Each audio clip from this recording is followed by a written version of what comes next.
ছোট থেকেই রান্না করতে ভীষণ ভালোবাসি। আজ সকালে অর্ডারে ছিল আলু পোস্ত, দই কাতলা, কাতলা কালিয়া, ঘুগনি, শুক্তো। তো এতগুলো রান্না, হাতে মাত্র সময় ছিল 40 মিনিট। জোম্যাটো আমাকে সময় দিয়েছিল 40 মিনিট। তো তার মধ্যেই এতগুলো রান্না করতে হবে। এক এক করে রান্না করে নিচ্ছে। আর রান্না করতে করতে ক্যামেরা করা বেশ চাপের। তো তারপরেও তোমাদের শেয়ার করব বলে এই দেখো এখানে দই কাতলাটা হয়ে গিয়েছে, পাশে কাতলা কালিয়া করছি।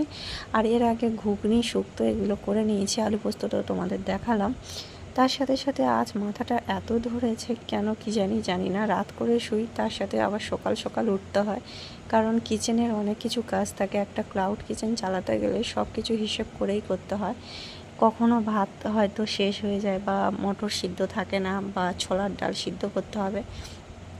আর আমার ক্লাউড কিচেনে কিন্তু 34 থেকে 35টার মতো মেনু আছে। সেগুলো সব ঠিকঠাকভাবে দেখে রাখতে হয়, কি আছে কি নেই সেগুলো বাজার করতে হবে।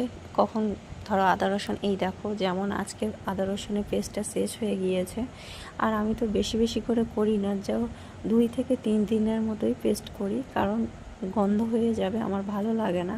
আর কাস্টমারকে দেবো, বারে বারেই আমি বলি একটু টাটকা জিনিসই দিতে পছন্দ করি। তো সেই কারণে দেখো আবার আদা রসুন ছাড়াতে বসে গিয়েছি। আর তোমাদের একটা টিপস বলি, রসুনকে যদি তোমরা রসুনের মুখটা কেটে জলে ভিজিয়ে রাখো, ছাড়ালে খুব তাড়াতাড়ি হয়ে যায়। তারপর অর্ডার ছেড়ে দিয়ে দুপুরে খাওয়া দাওয়া করে এখন দেখো রাইসটা বসিয়েছি, কারণ রাইসটা শেষ হয়ে গিয়েছিল। এই যে রাইস বসিয়ে দিয়েছি, আর এখানে একটু দই নিয়ে নিয়েছি আমার মুখে লাগাবো বলে।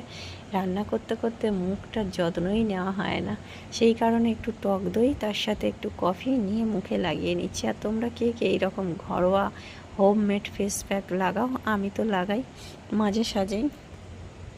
আর রান্না করতে আমার অতটা অসুবিধা হয় না, কারণ রান্নাটাকে আমি খুব ভালোবাসি। আর সেটাই আমার মানে ইউটিউবকেও ভালোবাসি, তাই ইউটিউবে ভিডিও বানাই। আর তার সাথে সাথে দেখো এখন রান্নাও করছি। Thanks for watching, tata.